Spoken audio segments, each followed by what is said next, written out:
Hello, ladies and gentlemen. Welcome to another thing where I talk about things and we do some stuff. And I've had kind of a this week we haven't gotten as much stuff done. I've had my work schedule move around. The pharmacy I work at has cut some hours again, which is unfortunate. And this has been a little bit low energy this past week, mainly just for a couple things. One reason is because I've started doing my taxes or calculating how much I'm going to wind up having to pay. And of course that is always a good way to put yourself in sort of a more melancholy frame of mind. But the other stuff is just recent news that has popped up. Because I don't know how many of you guys keep in touch with I have like a Tumblr where I post about stuff. And I've just been talking about copyright news and some recent developments. And one of the things that happened is we lost net neutrality. Was struck down by U.S. courts. And what the court system did is they ceded some powers to the FCC. That said that, you know, like you have the power to regulate the internet, but you don't have the power to keep the net neutral. And what net neutrality is basically, it's a rule that says that your internet service provider has to provide an equal connection speed to any website on the internet. So if you want to visit donsomewhere.com or you want to visit the Google search engine, they have to provide an equal connection to either website. Even though Google is big and I'm very small, they have to provide the same amount to everyone. Everyone is fair. Without the net neutrality laws, what they can do is they can sort of throttle your bandwidth. And they've already sort of done stuff like this. Like, for example, Comcast and like peer-to-peer networks, like, like LimeWire kind of stuff. They didn't like those, so they made them harder to use on their services. They did things like that. There was a period, I think in 2006, when AT&T blocked 4chan because AT&T didn't like the website. And they didn't really explain why they blocked it. They just started blocking it, and then people got really mad, and then they kind of unblocked it, and they're like, oh, it's just a thing. And so you could tell that they were kind of testing the waters and seeing what they could get away with, like what's really going to upset our customers and what's not. Like, what can we do? And it's one of those, like, if you let a camel get its nose underneath the tent, it continues to sort of like wiggle in bit by bit until finally you've got the whole camel in the tent and you're forced out into the cold night air. It's one of those things where they were sort of like just getting their nose under the tent, and they were just seeing like what could we get away with. So we passed the net neutrality regulations, and the FCC was in charge of wording the statement and everything. And it just said that, you can't screw around like this. You can't block 4chan because you don't like 4chan. You can't block peer-to-peer networks because peer-to-peer networks have all kinds of legitimate uses. Like PetterUp and I use them to share our video data all the time. Like PetterUp will send me lines, or I'll send him lines or music or whatever.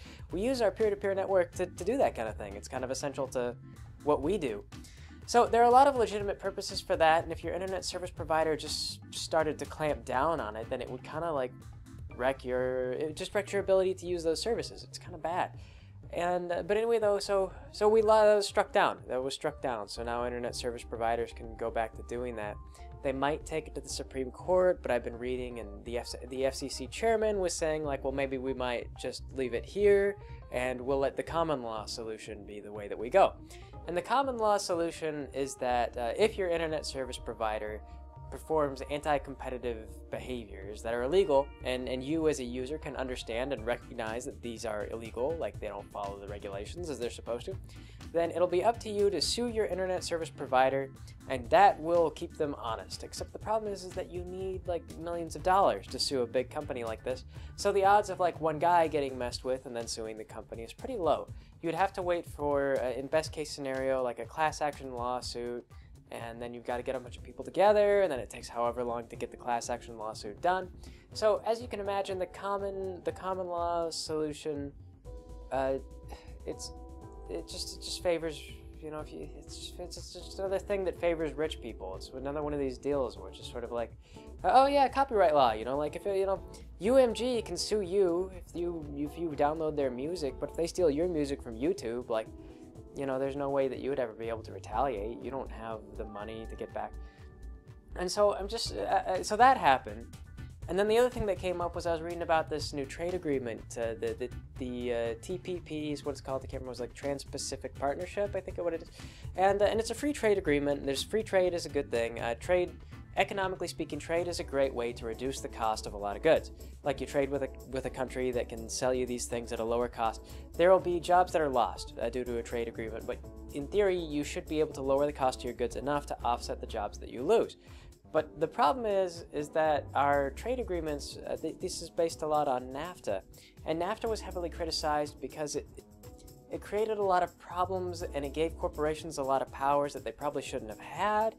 One of the powers that they got was like, for example, in Mexico, Walmart moved down into Mexico, and then they started paying their employees company script. Like, it wasn't exactly company script, but what they did is they were giving coupons instead of actual money to their employees. Like, they'd give them a little bit of money, and then they would give them coupons. And that was like, if they did well, they got coupons. And so Mexico said, hey, you know, that's company script. You can't compensate your employees with coupons. And they said to stop.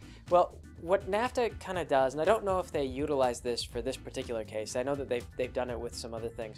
But what NAFTA did is it would allow a company then to say, like, oh, you know, you messed with our profits, Mexico, and so we're going to take you to court. And NAFTA establishes a third-party tribunal. And this third-party tribunal is staffed by corporate lawyers. It's not a government thing. And what they do is they bring the government in, and they say, this is what you did. It hurt our profits. You know, you owe us money. You owe us reparations. And so then Mexico has to defend itself. But it's kind of like law, where I've come to understand as law anymore. It's not really about, like, what's fair or what's best for people or whatever. It's just kind of like about, like, how is the rule written? And then you argue about it, and if they say, no, the rule as written says this, then that's how it is. That's the rule as it's written. So you find that if the rule as written is just that you can't interfere with the profits of this company, then Mexico then has to pay Walmart reparations for stopping the company script program. And this happened actually, I know as a case that did happen, this happened in Canada, who also was part of NAFTA, where Canada was... They have a system where drilling companies, they have to pay a certain amount of money, they pay a tax when they start up their companies, and this tax is then reinvested into studying renewable resource options, things like that, like solar panels or hydroelectric or whatever it is that they wanted to donate their stuff to. So this was a Canadian law, and this applied to everyone. It didn't matter if you were an international business or if you're a Canadian business. And so through NAFTA, though, we had oil drilling companies that said, hey, you know what, this regulation is hurting our profits, and so they sued Canada. Canada lost the lawsuit, and now Canada is paying back the money that they took from the U.S. oil drilling companies. And the problem is that Canadian oil drilling companies still have to pay the fine. So it winds up being that the U.S. companies gain an advantage because they don't have to pay this renewable resource research, tax, and the Canadian companies do, and so it creates a problem. And anyway, though, so that's NAFTA. And the TPP, the Trans-Pacific Partnership, it plans to introduce stuff like that, but it's also going to broaden copyright law and a bunch of other stuff. It's going to make, one of the things that I read that they're going to do is they're going to add more criminal sanctions to, like, downloading, so that if you are caught causing a copyright infringement, then a company can ask the police to seize your computer and then investigate your computer for illegal copyright files. So things like that. So you can imagine it'll probably be the same thing as like when they bust a criminal on tax fraud, when they're like, where's all this income coming from? Oh, we're going to arrest you on tax fraud. Now it'll be like, oh, where'd all these files come from? We're going to arrest you on copyright fraud or whatever. There'll be ways that people are clever. Human beings are smart. You can't just give them a law that lets them do things like the DMCA. Anyway, there have been all these recent developments, and as I do my taxes and I sit there and I realize that I'm pretty much at the poverty level. I mean, not exactly, but here's the other thing. As I found out that what they view as the poverty level is actually based on an outdated system. I think what it was 3 times what you would spend on, like, food and electricity or something like that. And this was based off of, like, the 1920s or something like that. It was way back, a long, long time ago. And it was established back then as just sort of a benchmark, and then, they could tax you, and so they sort of had an idea of how things work. But society has changed, and now you have to worry about, healthcare and more about auto insurance and things like this. You pay for a lot more things, and the vast majority of your budget doesn't go towards, like, your electricity bill and your food anymore. It goes towards these other things. But the government it doesn't think about those things when it decides, your poverty level or these things or this or that. So I was just kind of like doing my taxes and kind of looking at, like, I really don't make very much money. But I think that even in that case, I still didn't quite qualify for the poverty bracket, because if I did, I would have starved to death by now. But I was outside, like, and this is just one of these things. Is I was just kind of like looking at that, and I was thinking that a guy who makes like $14 million a year is paying the exact same taxes that I am, but he gets all these advantages and all these deductibles and all these things. And I got to thinking about just the stuff I've been reading about the social mobility and all that. And then I started thinking about the TPP, about how it's expanding corporate powers, and it's letting them do this and it's letting them do that. And I just, and just this past week, I've become incredibly just jaded about the whole idea that people in our government or anyone in our system is like they've got to be aware. They've got to be aware that these problems exist, but I don't feel like, I don't know. Like I say, I sort of just have lost the confidence in the idea that the government is working towards solutions. I don't believe that they are. I don't think that they're gonna fix stuff. And this is a very negative opinion to have. And Kenza, in fact, she kind of didn't like it. She's like, it's too negative. You know, you should really turn that around. But just with all the news and things lately, it's been hard to be positive on it. But that said, I don't know what'll happen. What I view as portents of what may not come to pass. But the fact is that if they do, then it's just gonna be trouble. And I don't know. I don't know. I don't really know. I don't know who's pushing to fix anything. So, yes, that's been kind of my week. But in any case, though, we probably shouldn't dwell too much. It's true, should not dwell too much on that stuff, because the bottom line is that there's really don't have too much control over it. And what else can I say about that, I suppose? It just is going to be what it is, and we could have it worse. We could be like in Russia. I mean, I don't know that we're getting to that point, but I was just reading it recently in Russia about the Blue Bucket Society, which kind of cracked me up, because the Blue Bucket Society, it's this group of people in Russia who are pissed because all their politicians have made this rule that if you put a blue flashing light on your car, then you're allowed to drive like an emergency vehicle. You know, like you turn it on and everyone has to get out of your way, and they go wherever they want, and they do whatever they want. And so what politicians have done is politicians and businessmen and rich people out in Russia, they've installed the blue lights on their vehicles, and if you're rich enough, you know, you just get away with it. It's technically illegal, but no one will stop you from doing it. Except for angry civilians, kind of. But then they get in trouble. The angry civilians get in trouble because fairness is a bit of an illusion sometimes. Anyway, so the thing that brought me to look this up is I just saw an image of a guy. He had a bucket on his head, and someone was driving through the walking lanes or something like that to get through traffic faster. And so a guy with a bucket on his head ran out, and then he walked up over the car, and so the guy gets out and he chases him and he knocks the bucket off of his head. It's like in a fight. But yes, so it could be worse. I mean, we could at least be, it could at least be, whatever. We could be, be somewhere else. So yes, I don't know that things are getting better, but at least they're not as bad as they could be. So yes. But speaking of corruption, let's go ahead and dial into some slightly happier topics. We'll get into Children of the Sandler. So, Children of the Sandler, where did we leave off? I believe that we had just acquired a map from a man who tried to sell us back this fountain for like $1 million. And we would not hear of it. So, yes, so we killed the man, we took the map, we left the fountain, because whatever, or we might have stolen the fountain and then resold it, I don't remember. At some point we came into money, and it was either through that fountain or it was through something else that we did. But anyway, though, so we got the map, and it was another one of these star charts, and we couldn't figure out what the heck to do with it. And so we made up a bunch of stuff, and we talked to Sandler, and we told him, like, what do you want us to do with the star chart? Is this another thing, like in the desert before? And he told us, yeah, you know, there's the constellations and whatnot. And we said, Sandler, we don't know any of the constellations. We can't recognize what you have drawn on this map. It's just a bunch of indistinct dots, and there's no way that we're going to draw these lines and figure out what goes where.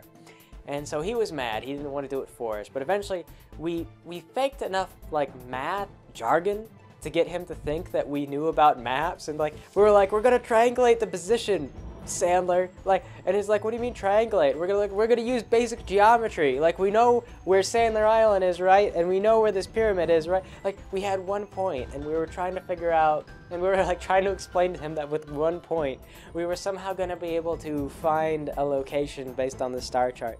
There was like no way, because we had no scale, there was nothing, there was just didn't mean anything.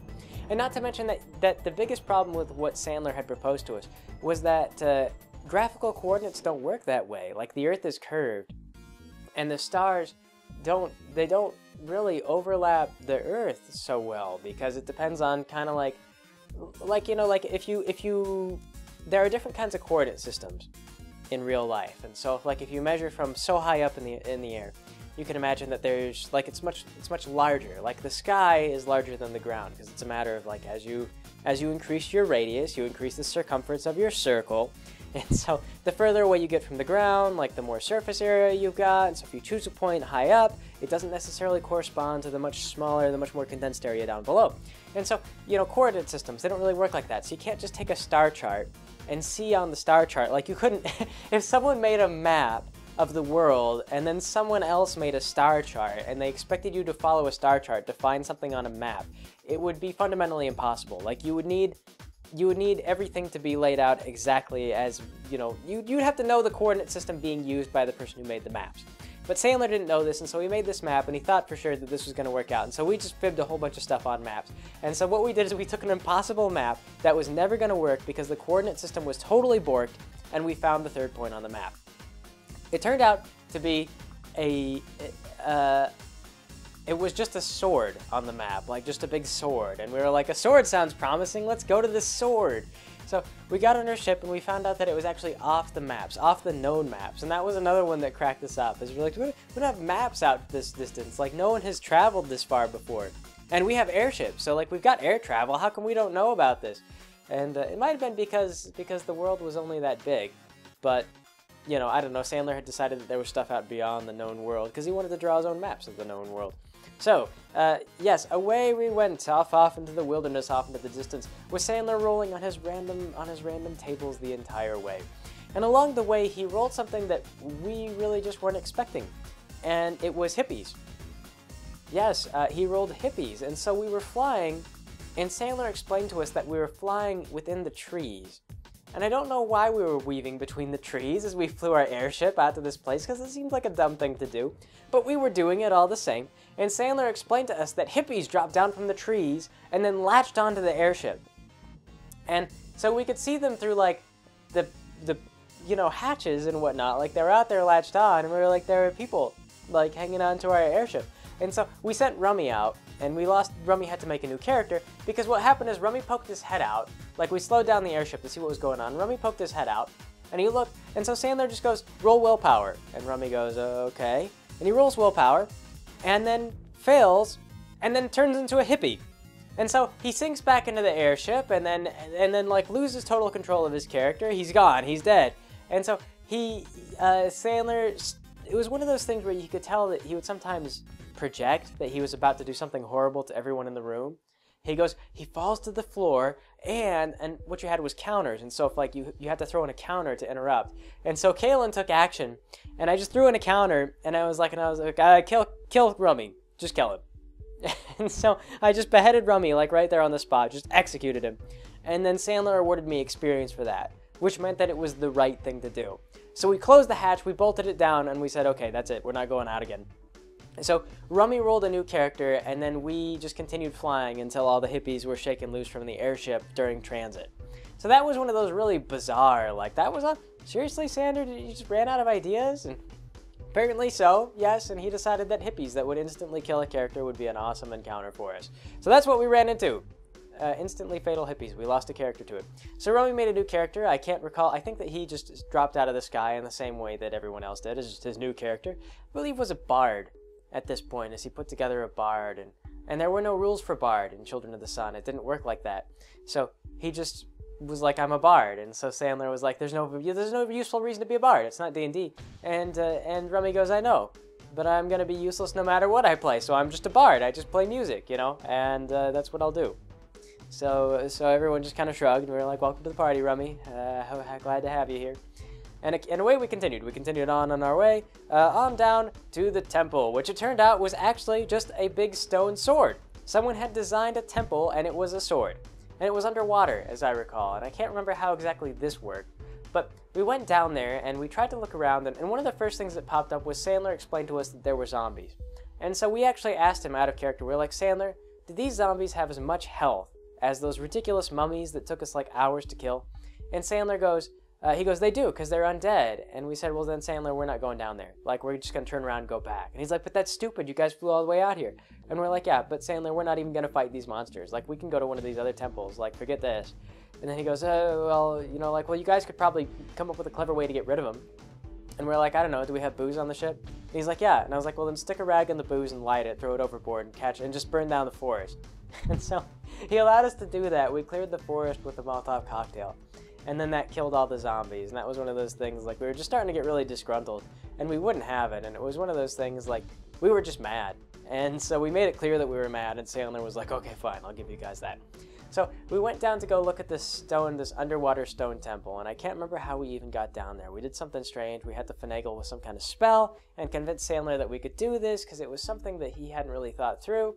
And so we found the door, but it was locked. And so I got out the time bomb that I had tried to use on that airship, and it stopped. And so we set the time bomb, and we got out of the way, and it goes off and does nothing. So I didn't erase the time bomb because it did nothing, and I was kind of like, they were expensive time bombs, and I didn't want to have to buy new ones. So I didn't erase the bomb. I just kept it in my character sheet, and then for the life of me, I cannot remember what we did to do this door open, to get this door open. But I do recall that it was incredibly destructive, and that in theory, it should have flooded the entire place.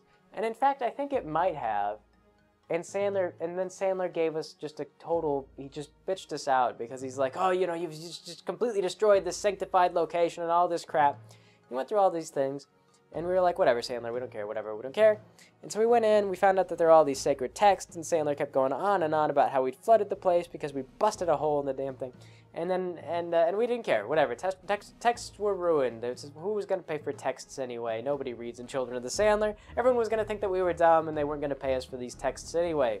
So we went back and we found out that sure enough, in the Temple of the Sword was a sword, a magical holy sword. And so I got a hold of it and we gave it to Kalen because Kalen was the only one who could do any kind of combat whatsoever.